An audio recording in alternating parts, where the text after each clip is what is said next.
Good morning guys, कैसे हैं आप लोग? कैसे हैं आप सब? बढ़िया हैं।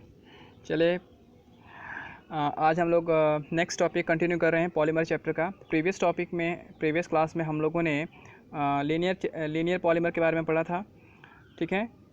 और अभी हम लोग जो है ब्रांच चेन पॉलीमर के बारे में पढ़ने जा रहे हैं, ठीक है। तो एक बार मैं फिर से रिवाइज़ करना चाहूँगा। लीनियर पॉलीमर के बारे में मैंने आप लोगों को क्या लिखा था? लीनियर पॉलीमर के बारे में मैंने आप लोगों को लिखा था, देखिए हम लोग इसके बारे में पढ़ रहे हैं।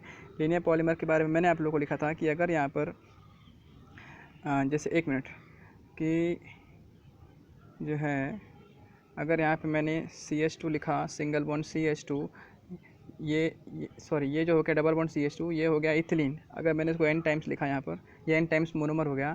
अब इसको अगर मुझे पॉलीमर में कन्वर्ट करना है तो मैं कैसे लिखूँगा मैं इसको पॉलीमर में? सिंपल सी बात है, CH2 डबल बॉन्ड को मैं सिंगल बॉन्ड में कन्वर्ट कर दूंगा, और सिंगल बॉन्ड में कन्वर्ट करने के बाद यहाँ से एक लाइन खींच दूंगा, यहाँ से एक लाइन खींच दूंगा, और मैं इसको बॉक्स में डाल के यहाँ पर मैं n लिख दूंगा, ठीक है। अब जब मैं यहाँ पर n लिख दूंगा तो इसका मतलब क्या हो जाएगा? वो हो जाएगा पॉलीमर। कौन सा? इथिलीन, पॉलीथीन हो जाएगा, ठीक है। तो ये लीनियर पॉलीमर हुआ। लीनियर क्यों बोलते हैं? क्योंकि ये स्ट्रेट चेन में जा रहा है, कहीं भी ब्रांचिंग नहीं है। अब जो है हम लोग ब्रांच के बारे में पढ़ने वाले, ब्रांच चेन के बारे में पढ़ने वाले। तो सबसे पहले हम पढ़ लेते हैं कि ब्रांच चेन पॉलीमर होता क्या है। प्रीवियस वीडियो में मैंने आपको थोड़ा सा इन्फॉर्मेशन दिया भी था आप लोगों को कि ब्रांच चेन किसे बोलते हैं। ब्रांच चेन कहने का मतलब हुआ कि इसमें फर्स्ट कार्बन और लास्ट कार्बन को छोड़ के यदि बीच के कार्बन पे अगर कार्बन की चेन अगर क्रिएट होती है तो हम उसको ब्रांच चेन पॉलीमर कहेंगे। देखिए कैसे, देखिए जैसे कि मैंने यहाँ पे लिख दिया है आपके सामने स्क्रीन पर C, ये मैंने 4 कार्बन लिख दिया है, ठीक है। अब देखिए ये वाला फर्स्ट कार्बन हुआ और ये वाला लास्ट कार्बन हुआ, इन दोनों को छोड़ दीजिए। तो अगर मान लीजिए कि इस कार्बन पे अगर कोई C आ गया या इस कार्बन पे कोई C आ गया तो इसका मतलब है कि ब्रांचिंग में आ जाएगा। तो ब्रांचिंग और लीनियर का मतलब आई होप सो आप लोगों को समझ में आ गया होगा। ब्रांच चेन पॉलीमर तो पॉलीमर ही है, मगर एक होता है स्ट्रेट और एक होता है ब्रांच। तो स्ट्रेट में हो गया लीनियर और एक हो गया ब्रांच। तो चलिए ब्रांच के बारे में थोड़ा जानकारी ले लेते हैं। क्या लिखा हुआ था पढ़ लेते हैं हम लोग। देखिए यहाँ पे लिखा हुआ है, in such polymer the monomer units are linked to form a long chain with some branch chain of different lengths with sources। देखिए ये सेंटेंस का मीनिंग समझे ना समझे दैट्स नॉट इम्पॉर्टेंट, आपको टॉपिक का मीनिंग समझ में आना चाहिए। टॉपिक में क्या बोला है? ब्रांच चेन पॉलीमर का मतलब क्या हुआ?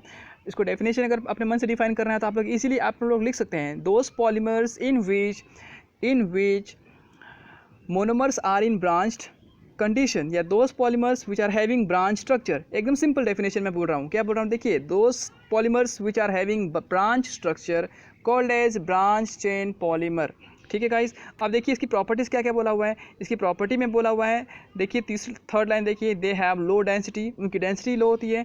अब ऑब्वियसली जिसकी डेंसिटी लो होगी उसका टेंसाइल स्ट्रेंथ यानी कि मजबूती यानी रिजिडिटी कम हो जाएगा, स्ट्रेंथ कम हो जाएगा, लो हो जाएगा। As well as low melting point, उसका मेल्टिंग पॉइंट लो हो जाएगा, बॉइलिंग पॉइंट कम हो जाएगा। ओके, अब देखिए इसका एग्जाम्पल कौन कौन से दिए हुए हैं। एग्जाम्पल दिए हुए हैं आपके सामने, उसको आप बोलते हैं LDPE या स्टार्च या ग्लाइकोजन। देख रहे हैं आप लोग आपके सामने स्ट्रक्चर, आपके सामने जो एग्जांपल जो दिया हुआ है कौन कौन सा दिया हुआ है। एक दिया हुआ है low density polythene. Low density polythene को हम लोग बोलते हैं LDPE, लो डेंसिटी पॉलीथीन। फिर हो गया स्टार्च, फिर हो गया ग्लाइकोजन। समझ में आ गया आप लोग को?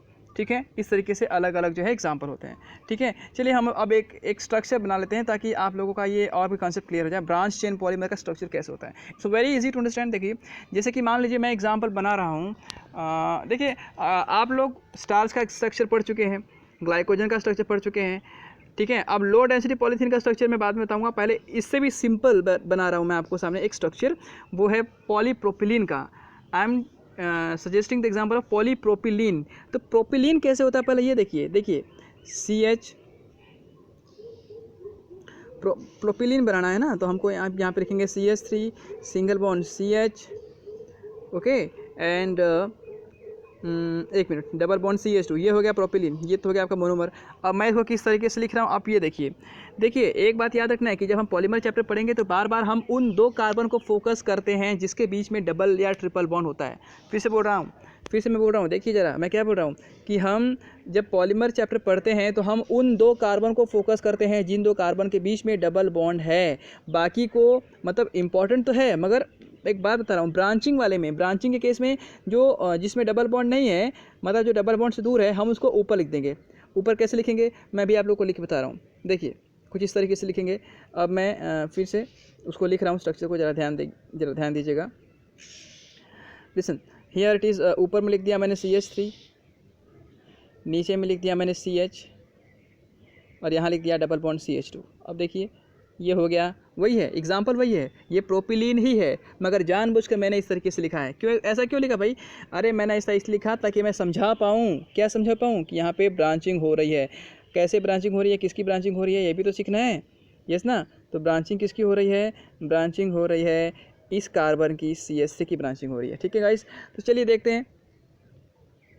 अब देखिए मैंने यहाँ पर n टाइम्स लिख दिया, यहाँ पे मैंने n टाइम्स लिख दिया। n का मतलब क्या हो? बहुत सारा रिपीट हो रहा है। अब मैं इसको सिंगल एक ही स्टेप में लिख रहा हूँ। कैसे लिख रहा हूँ अब जरा ये ध्यान देना है, कैसे लिख रहा हूँ अब इस पर आपको ध्यान देना है। ठीक है, देखिए अब देखिए CH3 को मैंने ऊपर रख दिया, जो CH3 ऊपर था वो ऊपर ही है, वो ऊपर ही है। नीचे में आ गया CH। एक बात याद रखना है कि जो डबल बॉन्ड होता है ना, जो डबल बॉन्ड होता है, ये वाला जो डबल बॉन्ड है, उसको हम लोग क्या करेंगे? सिंगल बॉन्ड में कन्वर्ट कर देंगे। कैसे? इस तरीके से देखो, सिंगल बॉन्ड कर दिया, यहाँ पे रख दिया CH2, यहाँ पे लिख दिया CH2। ठीक है, मैं थोड़ा बहुत दूर लिख दिया हूँ, थोड़ा मैं इसको पास में लेके आता हूँ, जस्ट वेट। अच्छा ठीक है, अभी तो पॉसिबल नहीं है, अभी इसी में देखते हैं। एक बात याद रखिएगा कि जो डबल बॉन्ड है सिंगल बॉन्ड कर दिया। अब सिंगल बॉन्ड कर दिया तो इसको ऐसा लाइन खींच दो, और इसके अब अगर मान लीजिए कि सामने जगह नहीं है तो मैं इसके नीचे लाइन खींच देता हूँ, क्योंकि ब्रांचिंग तो है ही। इसको बॉक्स में डाल देंगे, बॉक्स में डालने के बाद इसको जो है नीचे में n लिख देंगे। बस समझ में आ गया आप लोगों को? यानी कि मैं इसका स्ट्रक्चर एक बार फिर से बना के दिखाता हूँ आपको। पॉलीप्रोपिलीन का स्ट्रक्चर मैं फिर से बना के दिखाता हूँ कैसे होगा। देखो कुछ इस तरीके से होगा, यानी ऊपर में हो गया CH3, नीचे में हो गया CH, यह हो गया सिंगल बॉन्ड CH2।